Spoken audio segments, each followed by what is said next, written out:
নিজেরা ভালো হও, পরের দিকে আঙ্গুল পরে উঠাও। নিজেরা ঠিক হও, নিজে আগে জ্ঞান অর্জন করি, নিজে আগে আমল করি, নিজে আগে হালাল খাই, নিজে পরিবার ঠিক করি, নিজে আমি দ্বীন ইসলামের জন্য ক্ষুদ্র পরিসরে কিছু করার চেষ্টা করি, অন্যের ভুলের দিকে আঙ্গুল পরে উঠাই। দেখবেন ইনশাআল্লাহ প্রত্যেকে যদি নিজের ফিকির করি, আস্তে আস্তে সমাজ ঠিক হয়ে যাবে ইনশাআল্লাহ।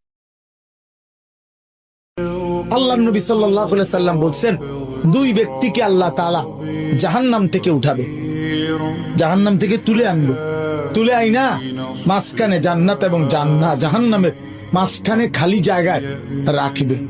রাখবার পরে মানে বসাইবার পরে, একবারে হাদিস এটা, বসাইবার পরে আল্লাহ আবার বলবে ওই দুইজনকে, যাও জাহান্নামে আবার ঝাঁপ দাও, মানে আবার যাও জাহান্নামে যাও।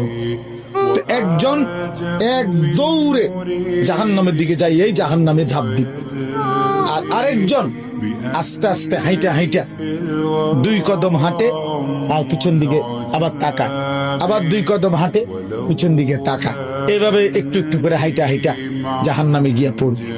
তো আল্লাহ তাআলা আবার দুইজনকে উঠাবে, এই দুইজনকে উঠাইয়া প্রথম জনরে বলবে, তুমি এরকম দৌড় দিয়া জাহান্নামে পড়ে গেলা কেন? সে বলবে, মাওলা জীবন ভর আমি আপনার নাফরমানি করেছি, আপনার কথা মানি নাই বলেই তো আমি জাহান্নামী হয়েছি।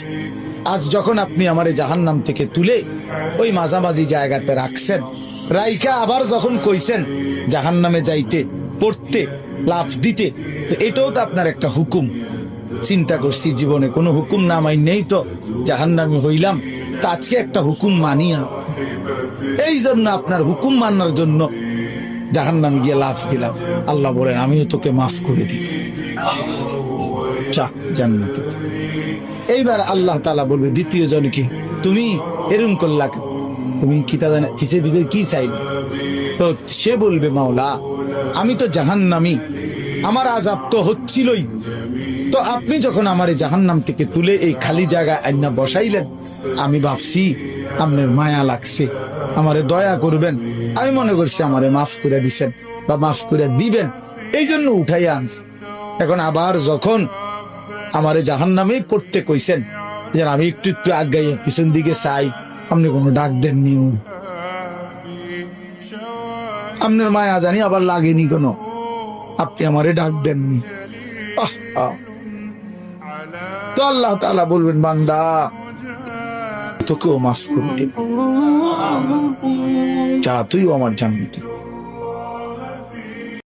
বিশ্বনবী ইন্তেকাল করবেন, রুহু বের হয়ে যাচ্ছে, দুই তিনটা শব্দ বললেন, এর মধ্যে একটা ছিল সালাত। আর সালাত উম্মতেরা নামাজ, নামাজ নামাজ ছেড়ে দিও না, ওমা মালাকাত ঈমান।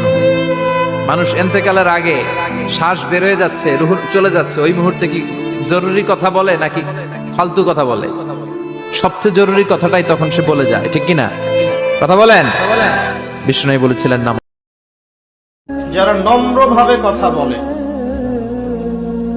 আর এই নম্রতা ভদ্রতা মানুষকে জোর করে শেখানো যায় না, যায় এগুলো মানুষের বংশে থাকে, রক্তে থাকে, চরিত্রে থাকে।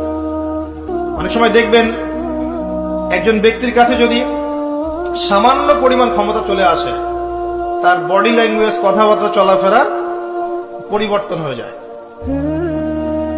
এমন অনেক মানুষ আছে যাদের হাতে বিশ্বের ক্ষমতা আসলেও তারা নম্রই থেকেছেন, যেমন ওমর ইবনুল খাত্তাব রাদিয়াল্লাহু আনহু।